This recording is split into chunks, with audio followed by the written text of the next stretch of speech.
Hello everyone, just thought I'd do another video on an update on the C64 Mini joypad joystick scenario. Obviously this one is a nightmare to use, but another alternative that I have found recently is that you could use the PlayStation 2 Dualshock 2 controller.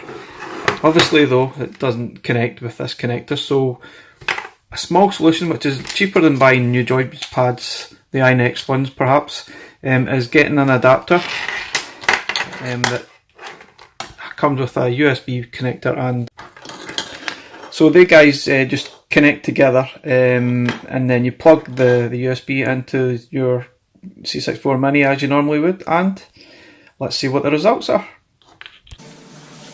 To show you, we've got the DualShock set up, and so got the analog stick connected in it.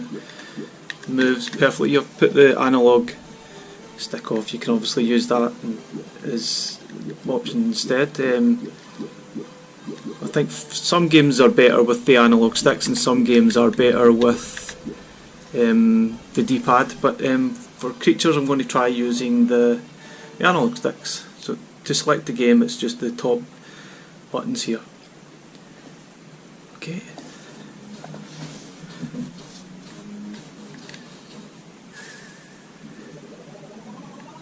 You sort of see Clyde move really well by using the analog sticks, and you can use any one of the shoulder buttons as fire buttons.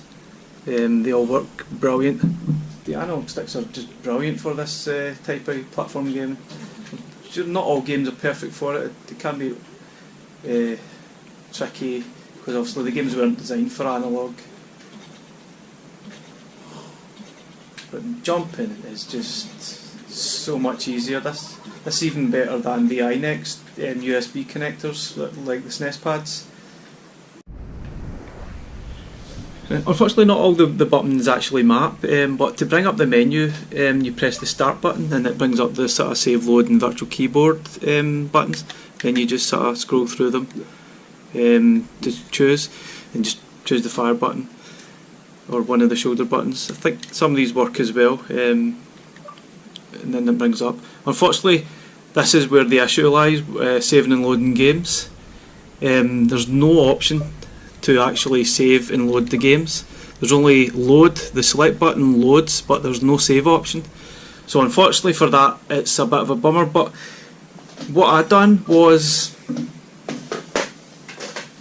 connect your standard joystick to the other USB connector, which then you can bring up the menu and save games as you normally would. Okay, another game that works really well with these controllers is obviously this. This is just perfect for it. Hasn't made me any better playing it though, I'm still pretty bad. So you can either use right or left, it still works to move the player. We're playing games, especially like Turricane, it's so much easier jumping and going from platform to platform. It works wonders with this game, as you can see.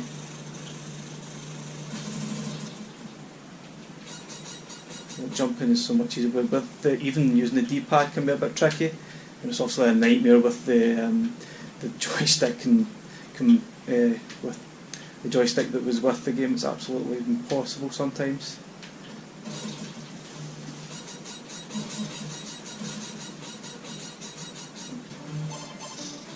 Okay, this is good.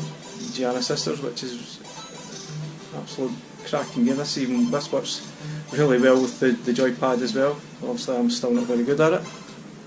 Okay, you can see that moving and jumping is so much easier using the sort of analog sticks. It's obviously quite a tricky game to play, and it's quite sensitive, which makes it even worse when you're playing with the joystick supplied. Playing Mayhem in Monsterland, this is so much better using the analog sticks. Just seems to whiz past. It's absolutely brilliant with this.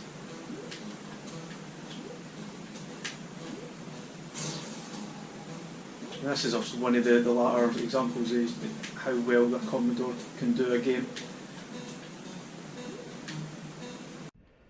Okay guys, I'll leave a link in the description for this adapter. It's only a few pounds, so if you're lucky enough to have a Dualshock 2 about the house, or a friend, or you can get one second hand, then it's a cheap option for a decent alternative controller. It takes some of the frustrations away from playing some of the games, which are obviously really tough enough without having a bad controller. Okay, thanks for watching folks, bye!